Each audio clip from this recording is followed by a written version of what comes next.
Hello नमस्कार, नवीन व्हिडिओमध्ये स्वागत करते मी ज्योती डेली ब्लॉग आपल्या यूट्यूब चॅनलमध्ये। तर आज संध्याकाळचे वाजले होते, जवळजवळ 7 वाजले होते आणि मी ना 8 वाजता संध्याकाळच्या स्वयंपाकाला लागत असते। कधी कधी 7ला पण लागते, पण वेळेनुसार माझं कमी जास्त चाललेलं असतं। नेहमी असंच नाही की मी एवढ्याच वेळामध्ये स्वयंपाक केला पाहिजे किंवा एवढ्याच वेळामध्ये माझं काम उरकलं पाहिजे। जसं होईल तसं मी करत असते, पण शक्यतो मी 8 वाजेपर्यंत 7:30-8च्या दरम्यान स्वयंपाकाला लागते आणि 9 वाजेपर्यंत माझा तासभरात स्वयंपाक छान असा होतो सुद्धा।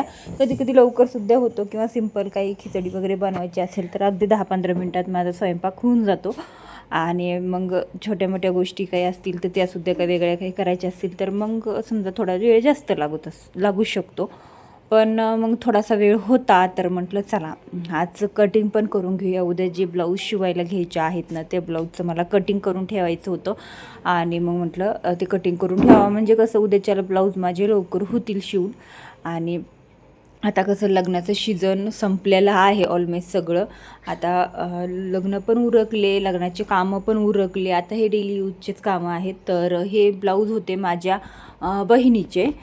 तुम्हाला तर माहितीच आहे माझे दोन्ही पण बहिणी मी डेली ब्लॉगमध्ये दाखवलेले आहे, त्याच्या मागं आपले पहिल्या व्हिडिओमध्ये आहेत। आता हे नवीन आपले जे काही सबस्क्रायबर आहेत त्यांना नाही माहिती, पण मी पुढे तुम्हाला व्हिडिओमध्ये दाखवत जाईन सगळं। तर माझ्या एका बहिणीचे होते ब्लाऊज, तर ते मला माझ्याकडनं तिने जवळजवळ वर्ष झालं ते ब्लाऊज दिलेले होते। तरी माझ्याकडनं काही शिवून झालेच नाही। मध्ये आधी मी तिला 2-3 ब्लाऊज बरेचसे दिले शिवून, पण शिवणं काही झालेच नाही, कारण काही ना काही पुढे आपले कामं येत राहतात। आणि ज्यावेळेस मग आपलं काम सतत का चाललेलं असतं त्यावेळेस आपल्याला कस्टमरचे ब्लाऊज देणं जास्त गरजेचं वाटतं आणि आपण मग घरचे असो किंवा स्वतःचे बहिणीचे आईचे ब्लाऊज ठेवून घेतो आणि मग नंतर शिव मग एकामागे एक सणामागच एक सण येत राहतात आणि मग नंतर मग तसेच राहून जातात ते ब्लाऊज, असं पण होतं। पण ज्यावेळेस अर्जंट लागतील तिला काही कार्यक्रम वगैरे असतील तर ती आली तर मग 1-2 ब्लाऊज मी आधीमध्ये तिला देत असते शिवून। पण डेली यूजचे असं होतं की ते राहून जातात, नंतर देते।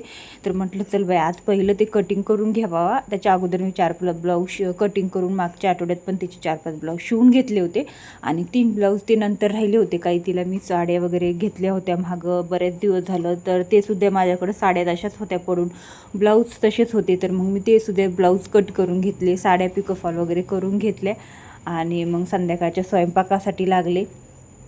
तर इथं मस्त असं डाळीचं घावण बनवत होते मी, मुगाच्या डाळीचे घावण बनवायला घेतले होते, कारण रात्रीचं आता जेवायला गरमीमुळे उन्हाळ्यामुळं ना जास्त हेवी जेवण नको वाटतं, अगदी पाणी होतं। तर मग एक मस्त असा चना चाट बनवला होता एक कढईमध्ये, तिकडं बनवायचं चाललं होतं आणि त्यानंतर इकडं मस्त घावण बनवायचे चाललेले होते। आणि त्यांना घावणासोबत ना मिरची किंवा पुदिन्याची चटणी वगैरे आवडते, पण चटणी काही बनवली नव्हती, मग मिरची तळली काही आणि मुलांना सॉससोबत खायला आवडतात। तर मग सगळ्यांची चॉईस थोडी वेगवेगळी असते, पण सगळ्यांसारखं सगळ्यांच्या आवडीचं जेवण मी बनवत असते, तुम्ही तर व्हिडिओमध्ये बघतातच। तर मग इथं स्वयंपाक वगैरे माझा बनवून झाला होता, सगळ्यांनी गरम गरम घावण खाऊन पण झालते, पण शेवटी मीच राहिले होते। माझ्यासाठीही पण हे 2-3 घावण मस्त असे गरम गरम बनवून घेतले आणि म्हटलं चला आता खाऊन वगैरे घ्यावं। चला आजचा व्हिडिओ इतकाच, व्हिडिओला कसा वाटला कमेंट करून नक्की सांगा, व्हिडिओला लाईक करा, शेअर करा, चॅनलवरती नवीन असाल तर सबस्क्राईब करा। भेटू अशाच एका नवीन व्हिडिओसोबत, तोपर्यंत व्हिडिओ पाहिल्याबद्दल अगदी मनापासून धन्यवाद, बाय बाय।